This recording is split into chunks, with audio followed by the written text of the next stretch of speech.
the court recently increased the tax rate on all of us, and then they had the temerity to go and raise the salaries of the court.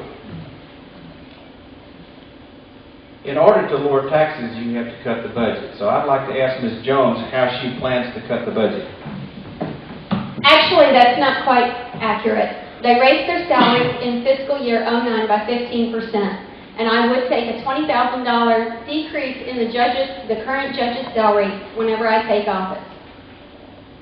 Now, they raised the salaries fiscal year 09, and the tax rate did not increase.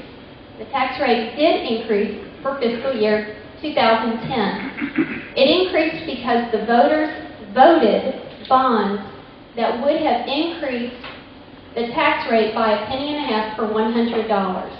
They increased it 1.43 cents. While I don't agree with that, that is actually the fact. I just want you to know what the truth is, whether I like it or not. Now, there's several places where the budget can be cut. A lot of that is in studies that are ordered.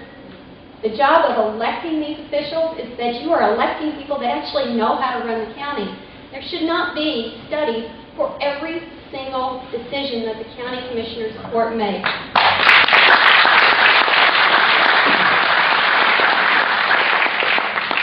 Place where it can be cut is in supplies.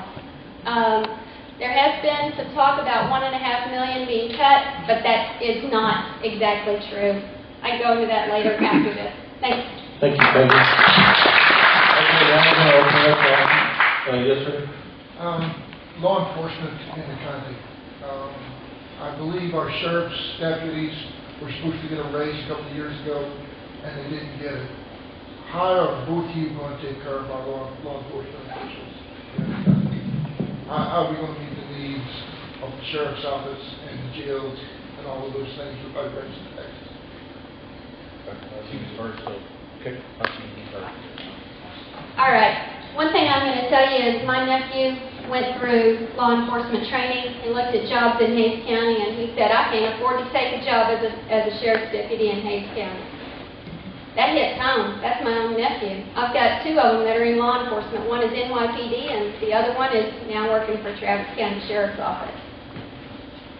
So, I did understand they got a very small, incremental step salary. Now, I don't necessarily agree with the collective bargaining. I don't know that much about collective bargaining, but what I do know is that we don't want heavy turnover with law enforcement. It must be commensurate with their ability and with their experience to keep good law enforcement here in Hays County, and I am pro-law enforcement, I'm pro-military, everything that goes along those lines. Look at my background and you'll see why.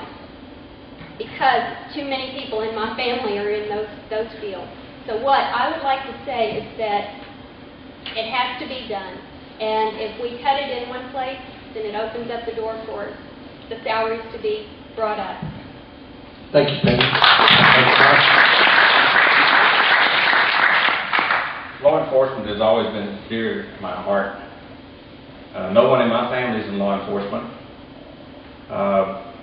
Will Conley came up with a step plan, as you may well know, several years ago, and because of the budgetary constraints, that has been delayed. But hopefully next year they say they're going to put that back in place. The step plan was put in so that we could do incremental increases in salaries for sheriff and deputies so that we could retain good people. It's an not well known fact unless you've had employees that you can't pay a bad employee little enough, and you can't pay a good employee enough. And so what we want to do is have the sheriff tell us who really is deserving. I think that all county employees should be rewarded for using their brains. I think that if a person in a department has a suggestion that's going to save the county money, it's going to improve services, I'm for it.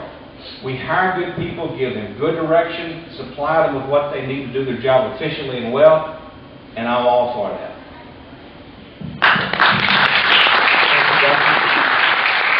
Yes, sir. In the 20th century, I served as a judge in Montana, and later on I was forced to move to Texas at wife point. But, my question is, During my campaign, I early discovered the need to avoid even the mere appearance of impropriety in conducting the judicial campaign. And I realize that this judgeship is different from the district court and the justice court, but it is nevertheless a position of a judge. So what will you both do to ensure that your campaigns are kept squeaky clean?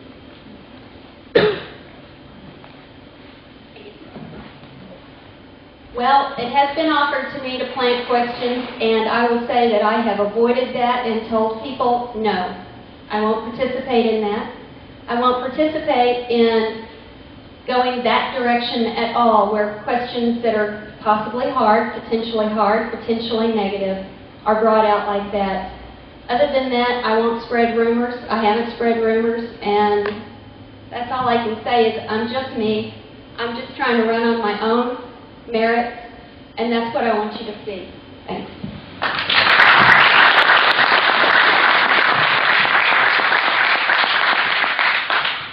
Well, that's a good question. That question was given by J.D., who is on her website as an endorser. I don't think that is quite up to snuff. I have a medical license, D9399. You can go on the internet and completely search me. You can find out everything about me, including what I had for breakfast yesterday.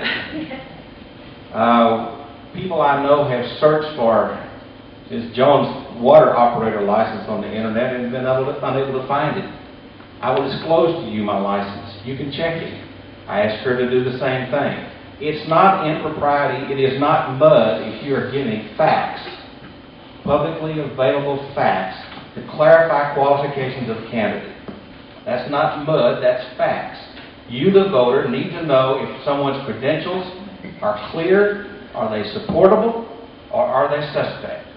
Now, if that's being dirty, that's just campaigning, folks. Thank you, Dr. Thompson. Ms. Jones of the League of Women's Voters Forum in San Marcos. An audience question asked you about your history of delinquent taxes. This concerns me because I don't know the Republican nominee who stands. No chance of winning the general election. I did a basic search and found some stuff that you could answer. Late on property taxes for the past 9 years. Property lien for failure to pay $14,000 in federal income tax. Can you wrap it up into a question? Sure. Please explain to me how, in spite of these records, you plan on winning the trust of voters. Okay, I answered that at the League of Women Voters. I worked out a payment plan with Luann at the tax office 2 years. My kids come first. I was a single mom. I was homeschooling. I own a business where tourism is the only source of revenue. Tourism was deeply cut after 9/11. So whenever those couple of years came along where I had to work out a payment plan for my property taxes, I did. I had to support my kids first, and that's exactly what I did. But ever walk on my taxes, ever. I have always paid all of my property taxes, all of my federal taxes. I don't know about the lien. I don't know what you're talking about, but if there was one, it was paid, honestly, because it's sure in there now, and I don't remember one. So all I'm telling you is that I have never shirked on my taxes, but sometimes you have to work things out, and that's exactly what it takes in a hard budget.